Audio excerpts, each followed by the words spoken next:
Hi, I'm MC Keegan-Air from the Frederick County Council of Frederick County, Maryland. I'd like to welcome you to the Maryland Association of Counties Conduit Street Podcast, featuring in-depth interviews and discussions with state and county leaders on the issues and policies that affect us all.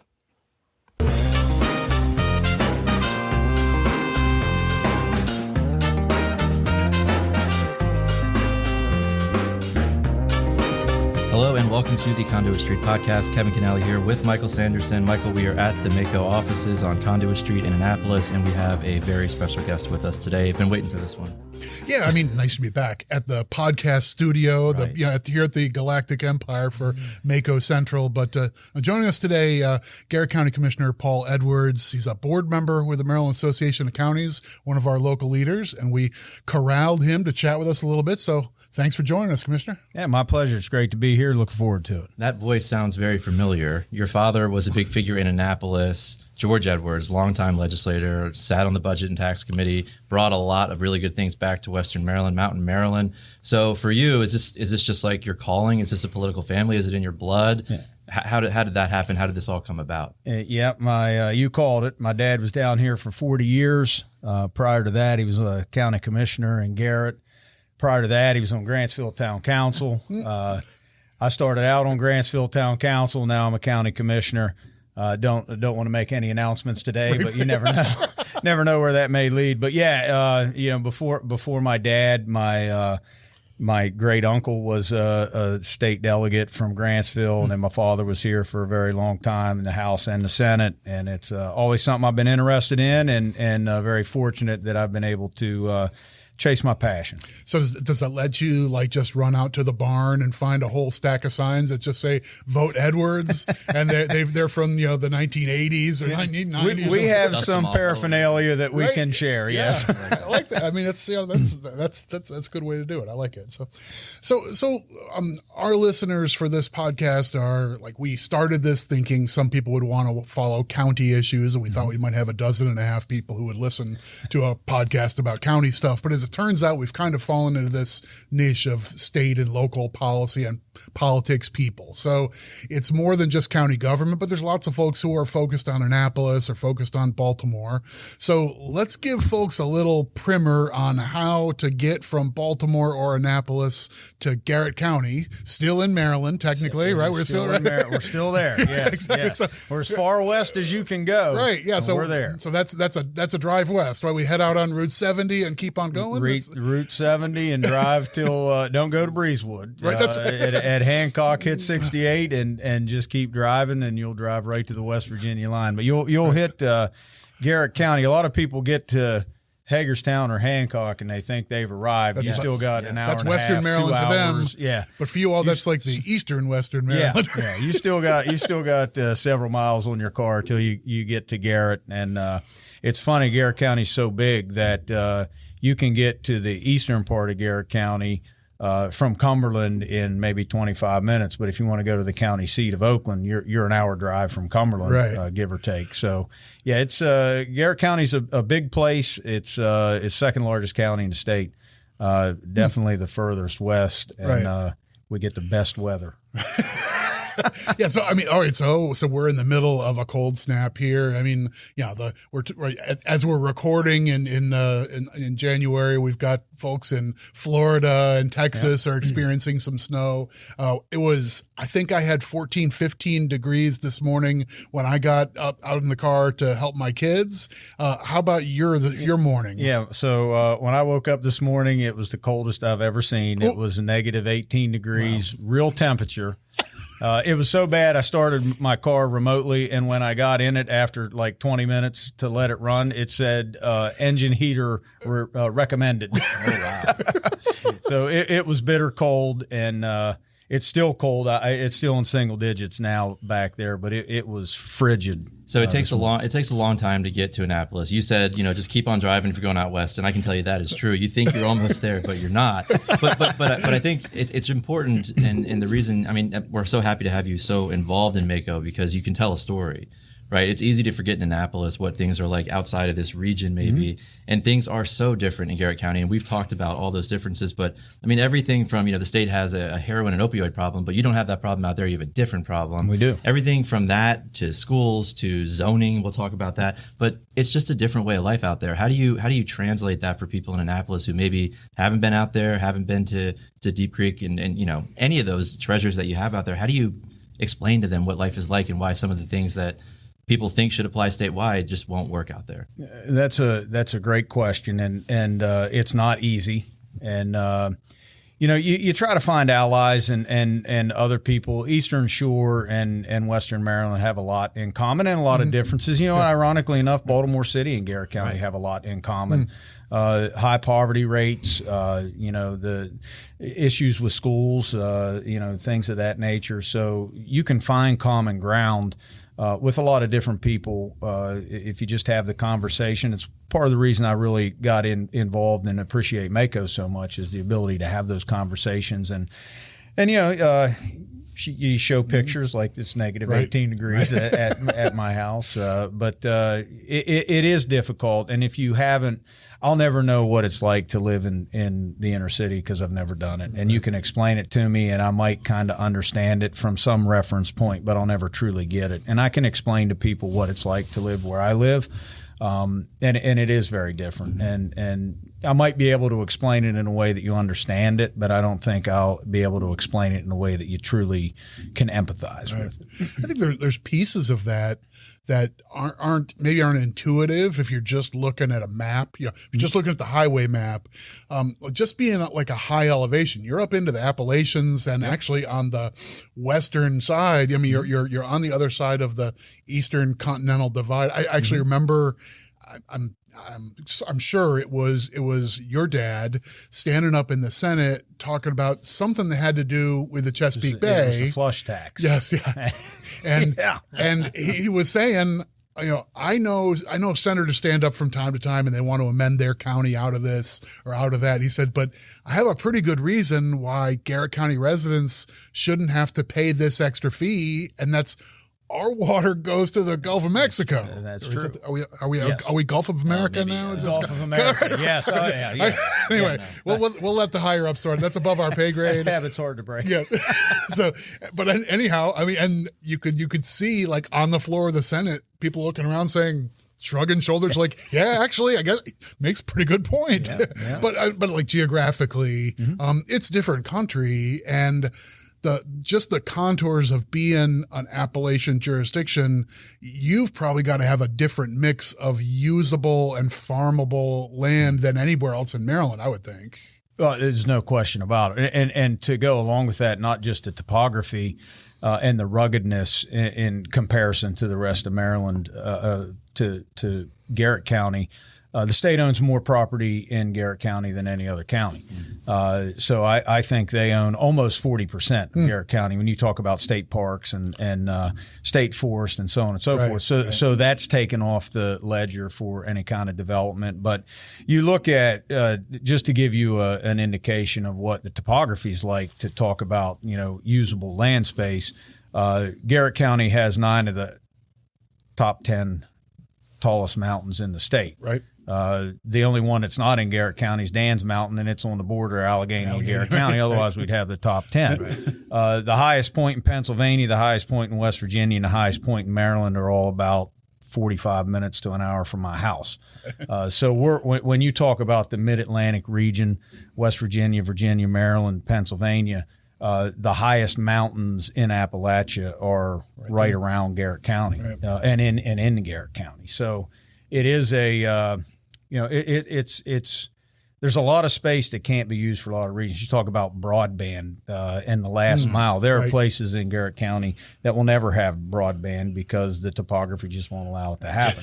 There are still 4 miles, right? Yeah. There are a few places, and I do mean very few, that have no electric. We're in 2025. There are very few places that still have no electric. There's roads that aren't paved. Just because of there's no population density. There's no return on investment, or there's just no reasonable way to get those amenities to those particular places. And then you factor in the state-owned property too. So, we have a lot of property we can't use, but a lot of it lends itself to a lot of natural resource usage. Mm-hmm. And I think when you say that, people automatically go to, are you going to cut down trees and mine coal? And right. That has all happened there and still happens to a degree now. But it's also great hiking and biking and whitewater rafting. And right. There are amenities that we can sell that we've made most of our economy run on. That why would I want to come there? Well, you can come and whitewater raft the Occoganey and have one of the best whitewater rafting experiences in the world. Right. And you can't just do that anywhere. So we do have some of that ruggedness and remoteness is an attraction to, especially post-COVID. Right. And you mentioned coal country, and we know that a lot of the lands that were mined, they're not usable anymore for something that would benefit most people. Nobody's going to want to put a house on a property. Well, a lot of the old strip mines you can't build. Right. So in those instances, though, it seems like that'd be a really good spot for things that we've talked about, like solar, right? Mm-hmm. Less desirable lands, brownfields, gray fields, put them on rooftops, but just don't put them on our prime ag land, right? Sites like that seem to be perfect. Do you see any movement there? Have you had any interest? Yeah, we actually, we currently are constructing, I say we, private enterprise, but currently being constructed in Garrett County is the largest solar array in the state. Mm. It is on a reclaimed strip mine. It's a great deal for us because absolutely nothing else can go there. It's right. It's on the top of the mountain. It's outside of any view shed. And we've worked out a pilot with them that is going to be extremely beneficial to the citizens of Garrett County for a long time from a financial standpoint. We also are in negotiations with another company who is working on the other side of that mountain. And if they get the permits, which it looks favorable that they will, again, mostly on reclaimed strip mines, it will actually then surpass the one being built and become the largest. So we'll have two, hopefully within the next 5 years, we'll have two of the largest solar arrays in the state that will generate a lot of revenue on land that really can't be used for anything else. So it's a win-win for us for sure. Right. And a lot of clean energy that gets to, users in the area and so forth. You plug that into the grid and ends up being a source where there's going to be an aggressive market for clean energy. Everybody's going to have it as part of their portfolio under Maryland laws. So we're looking for places where we can generate bunches of solar power and wind too, right? The wind is part of the universe and you drive through Garrett County and on the highways, you see a couple wind turbines. It's been a number of years they've been up. Yeah. How are they as sort of neighborhood players? These big tall objects. Yeah, interestingly, I was not a commissioner when they were constructed. It was, I think it was actually, they were all built before the group that was in right before me. So they've been there, I would argue, probably a good 20 years now. When they went in, I can remember the debate. There was some controversy there. But since they've been built, that has kind of subsided. I hear nothing about windmills, and they just retrofitted two of the big projects that we have up there with bigger windmills, which are massive, by the way. They really are. I mean, is it really for them? Is it like turnkey, or do they have like an office on site? Somebody's around in case there's some malfunction? They have field offices, and they do. I mean, most of the money generated from windmills comes from the tax.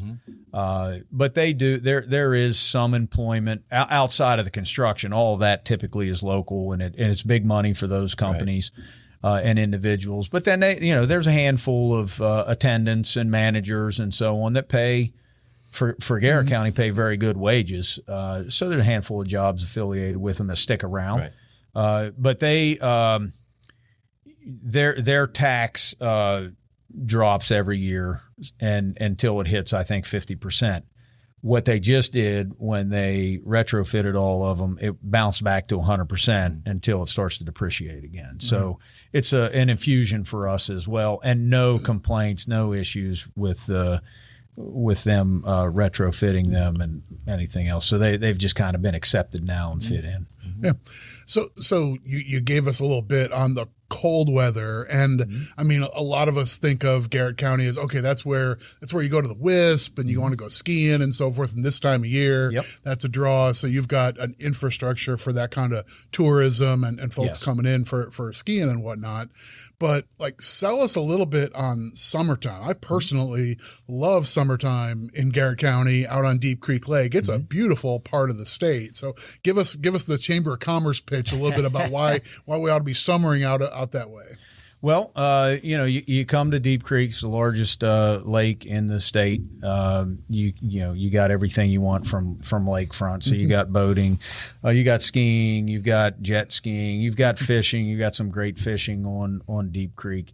You've got the Chamber. Interesting, you mentioned the Chamber. They did a survey 6-8 years ago where they surveyed everyone that came and asked them why they came to Deep Creek, and the number one answer was just to relax. And I actually, so the head coach of Penn State, James Franklin, just bought a house at Deep Creek. And he ordered, he had his coaches over to the house and he ordered some pizza and he wanted it delivered. So I actually talked to the guy that delivered the pizza. And he said, Franklin loves it here because he can come here, nobody knows he's here, and he can just hang out and he's not bothered. Right. And I hear that all the time. Like, the list of people who own houses at Deep Creek is very fascinating, and you never see them because they like to come there and then they just order out or send the driver to go get, and no one even knows they're there. They can walk out in the front yard. Nobody's running up to them asking for autographs. But I have to say this, not because I don't live at the lake. And the lake is super important to Garrett County. That's why people don't even know Garrett County, and you say Deep Creek Lake, and they're like, "Oh yeah, okay, I know where you're at." Yeah. But if you go to Friendsville, again, you have the Yauk and you have world-class whitewater rafting. You go to Grantsville, you've got the Castleman River, and you've got some of the best fly fishing on the East Coast. If you're into that. We're really trying to tap into the ATV market right now. We've created some state parks in working with partnership with DNR that really were built strictly to try to give places for Marylanders and Mid-Atlantic and people to be able to drive their four-wheelers and be on trails and be off the roads and all that. So if you're an outdoor enthusiast, we're the place to come. Yeah. And if you just like peace and quiet, we're the place to come. So I always find it interesting if you look at like what the state considers to be wealthy counties, right? Garrett is always right at the top. Yeah. And if you look at Deep Creek, it's understandable, right? Yep. We understand. But the rest of the county, you wouldn't look at it and say, wow, these people are really wealthy. Yeah. So, I mean, how do you kind of balance, in Annapolis, Garrett County is super wealthy, so we're not going to give them as much for schools or other stuff because they can generate the revenue from Deep Creek. Right. But that's a whole nother world from like the rest of the county, right? And it is. And that's the hard, when you talk about how you tell the story, that's the most difficult story to tell. Because yes, on paper, if you just look at property tax generation or accommodations tax generation, we make a lot of money. What you also have to keep into account on the opposite side of the ledger, we get the most snow. We have to have the largest roads division in the state, and that takes a lot of money. Right. How about getting kids to school? Getting kids to school. Our transportation director did a presentation for some members of the state. If you go the entire year, our kids' mileage from school for the whole county of where they travel would circle the earth like 30 times or something. I mean, it's something ridiculous. Right. We've got the lowest population density in the state, so we're spread out. Yeah.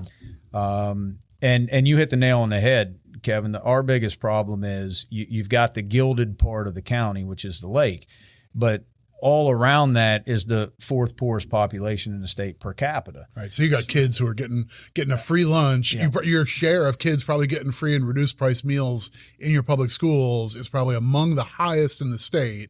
Meanwhile, Annapolis says, you guys are wealthy, go do your own thing. The spreadsheet says so. Well, that's true. But the other problem we have is talking about free and reduced meals. I'm glad you mentioned that because we have the fourth poorest per capita income in the state, but we do not look on paper that way with our free and reduced meals. The other thing that's interesting that if you don't live there, you may not understand is there's this Appalachian mentality of it doesn't matter how poor we are. We're not going to let you know that, and we're not going to ask for help, and we'll take care of our own. So if you look at our elementary school free and reduced meals rates, they're pretty high. But when you get to middle school and high school, those kids didn't magically just become, more wealthy. Right. They just don't turn the forms in, or they hide it better. So that hurts us a little bit, and we try to do outreach for parents and try to tell them, like, it's okay if you fill this out, because it's not just your kid getting cheaper meals; it's also more money coming to the school system that you can use for different things. But that's a challenge. It really is. That's probably our biggest challenge when you talk about internal issues. Managing our school system in an environment that makes us look wealthy when we're certainly not. That is, and to explain that to people is hard, because yes, we bring in a lot of money from the lake, but we don't bring in a lot of money from anywhere else. If you took, we talk about this a lot. If you took Deep Creek Lake out of Garrett County, we would be we'd fit in with West Virginia and we're surrounded by them. I got a lot of friends over there. I'm not talking bad about them, but we'd be just a poor West Virginia. Right. Like demographically, it'd be like Somerset or one, exactly. like a lower shore, without Ocean City, right? Exactly. Exactly. We would be very bad off without Deep Creek. And so, I mean, you talked about the issues, right? Trying to get infrastructure in certain parts of the county. It's just not worth the investment for the utility or whomever. But I mean, how does that work with economic development? Because you also said, look, we're right on the border, Pennsylvania, West Virginia. People can just go back and forth. So how do you convince people to stay in Maryland, not go across the border to one of those other states, and try to get some economic development to create jobs locally, and then to get those people to actually live in the county too and not drive back across the border? So that is a challenge, and Maryland does not make it easy to do that. We have rules and regulations that Pennsylvania and West Virginia don't have. Right. Yeah. And a lot of the industries that are conducive to our county can do business cheaper in Pennsylvania and West Virginia. What we do have is an excellent school system. That is a draw. We have an excellent community college, which is a draw. Right. We're right beside Frostburg State University, which I'm an alum of, and I think is an excellent. I'm a homer. I think it's an excellent university. So there's some regional stuff there. That's good. Interstate 68 is a big plus. I think our economic development team does an excellent job, but people really like it in Garrett County. Garrett County is different than the Pennsylvania and West Virginia counties that surround it, because we have Deep Creek Lake, which allows us to have those good schools, which allows us to have good roads, which allows us to have things that maybe Somerset County, Pennsylvania, Fayette County, Pennsylvania, Preston County, West Virginia don't necessarily have, just because they don't have the benefit of that cash cow. We're very cognizant of that, and we try to highlight that. Let's be honest, the wage expectation of that region, not just Garrett County, but those surrounding counties from other states. Again, you're in deep Appalachia there. You don't think of it that way, but you are. So, what might command $30 an hour down here, you might get away with paying $17 up there. Right. And we can argue whether that's good, bad, or indifferent, but it is a reality of the situation. So we punch above our weight in economic development. A lot of that is we try to invest our money in things that make it cheaper for people to do business there. We have a lot of industrial parks, business parks. We put the infrastructure in. We give very good deals on the property. We work with people. We have the Western Maryland Investment Board out there, and one of the things that we try to convey, Kevin, to your point of how do you tell the story, Right. If we land a business in Garrett County that employs 25 people, doesn't move the needle anywhere else in the state. Right. But if you do that in per capita comparison to like Montgomery County, it'd be a business coming in employing like 2,500 people. Yeah, it's Marriott. And now you're like, wow, that's a big business. So it is a matter of perspective, and you just try to point those pieces out to people. And if I'm doing, if I'm coming in, I've got a business that's going to employ 15 people, I'm probably not going to get any looks from Frederick and Hagerstown. They're like, we'll help you if we can. But for us, we're like, hey, come on out. We'll roll the red carpet out for you. And I appreciate that. And I think one of the reasons I wanted to talk about that is because some of the business incentive ideas and programs that a lot of people think don't work well I think it's all in perspective, right? And if you go out to Garrett County, these programs could work very well. And I mean, we hear from your economic development people that they do. So anytime we talk about these programs and their effectiveness, I think it's really important to hear the story, to talk to the people who are there. And like you just said, you face unique challenges, and those programs may not work well somewhere, but in Garrett County, they might be the reason you can get the business with 15 employees, right? Yeah. Yeah. And for us, our economic development plan out of necessity, we're not luring a business that employs 100 people. Now we can and we've got a great company called Beitzel, Beitzel Welding, Pillar Innovations. They started out with like 5 guys in the 70s, but they've stuck with us. We've stuck with them. They're 600, 700 employees now. They're our largest private employer. Right. They were born and raised in Garrett County. And they've got branches now all over the country doing great work, innovative work, and paying great wages for our place. But they used a lot of those programs. And so our hope is, okay, let's get a company that employs 5 to 10 people and make them the next. Let's help them grow from 5 to 10 to 100 or 150. Sure. Because people that are going to employ 200 people aren't looking at us because we don't have 200 people looking for jobs. Right.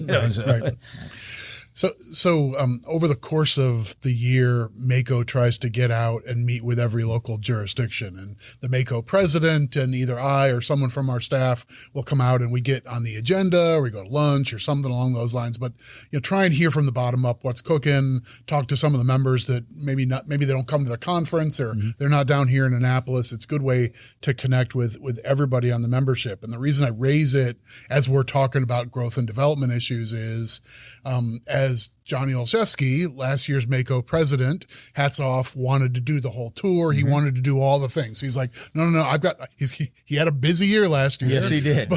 But he still wanted to get out and make these visits and meet with the county officials and so forth. And he had been a board member and he already made some connections, but he wanted to follow through on all that.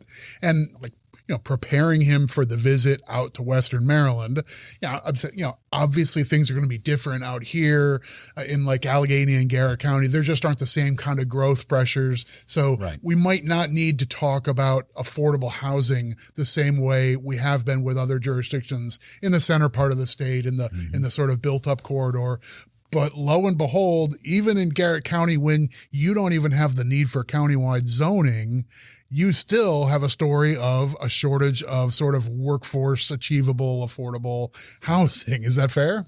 It's more than fair. It's absolutely true. It's a nationwide issue, and it's a rural, suburban, urban issue. Right. And, but the issue exists in those places for different reasons. We don't have the population density that there's just too many people and not enough houses. We have the problem of when we bring a company in that's going to hire 25 people, we don't have the houses that they can afford to move into, and therefore we don't get those investments in the community, those kids in our schools. They are going to the cheaper places where they can commute from Pennsylvania and West Virginia. Yeah. Part of that is the lake. And again, the lake, you can't overstate how much it means to our county, but it does pose some challenges at the same time. It's not just all greatness. Part of the problem with the lake is if you do a 20-mile comp, well, if you do a 4-bedroom, 4-bathroom house at Deep Creek, it's $1 million. I mean, it just is. So now you're 20 miles off the lake, and, they'll write it up as close to Deep Creek Lake. And that, 4-bedroom, 4-bathroom house in the middle of absolutely nowhere is selling for $500,000. But, I'm hiring 2 teachers that are making $120,000 a year because of Blueprint and the $60,000. And that sounds great, but they got $100,000 worth of student loans, a couple new cars.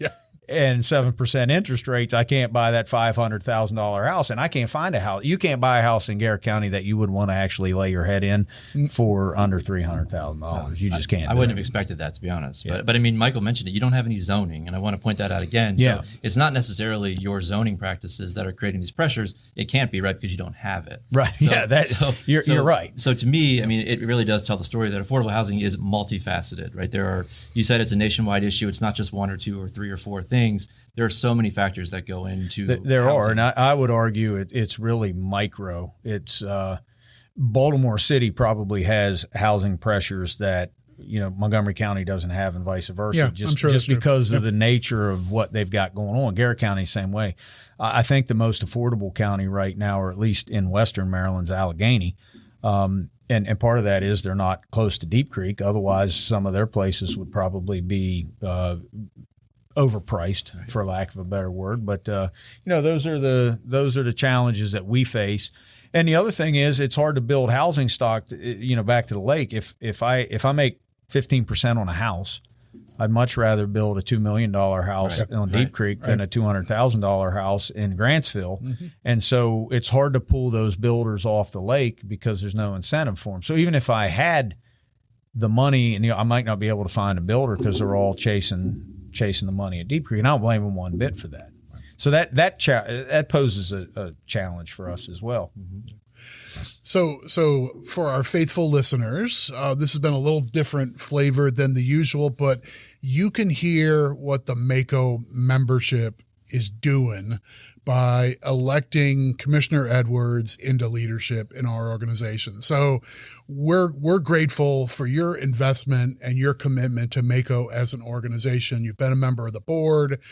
As of our last meeting, our business meeting in December, the members put you on the track to one day become the MACo president. We run you through the paces, and the voters are going to have to speak on that one more time between now and then. It's a few-year process, but over time, we ask the MACo leadership, the folks who step into those roles, to sort of serve on the committee that guides our conference for a year and get a feel for that whole process, and be an active part of the legislative committee leadership and do policy, leadership in Annapolis and that sort of stuff. And along the way, you'll be at the testimony table talking about legislation and maybe filling in for the MACo president on some regional meeting or other things along those lines. So those are the paces MACo puts our leaders through. We're grateful for your time and commitment on that front. So let me what's in it? What's in it for you? Right. I mean, you're a busy guy. This is not a good paying gig. Yeah. But we get folks like you to step up and say, I want to help MACo. I see what you're doing. Can you give a little pitch about that? And we'll put our hand on our hearts, because this is good stuff for us. I told you this. I've been involved in MACo since I got elected. I've been here 10 years now as a commissioner, but I've only been on the board now 2 years, and now fortunate enough to get on the executive board. But I've always been impressed that, whether it's the winter conference, the summer conference, whether I was on the board or not, it didn't matter who I sat down beside and started talking to. I could have a cordial and respectful, even if we disagreed on the issues, we can have the discussion. And the media makes it seem like you can't do that. And I've been extremely grateful. I've made some really good friends just over the last 2 years, Johnny being one of them. And, Calvin Ball. And there's three guys, me and those two, that are, they might be a little bit more alike, but I'm a small town conservative guy from somewhere nobody's ever heard of. And, but I can sit and have this same conversation with those guys, and they respect me as much as I respect them. And it's very cool. And I appreciate that. That's what drew me into this. What's in it for me, the ability to help tell the story of my county. Just this podcast, probably a lot of people are going to listen to this that have never been to Garrett County, maybe never even heard of Garrett County, and have no idea that challenges exist that they may not have even considered before.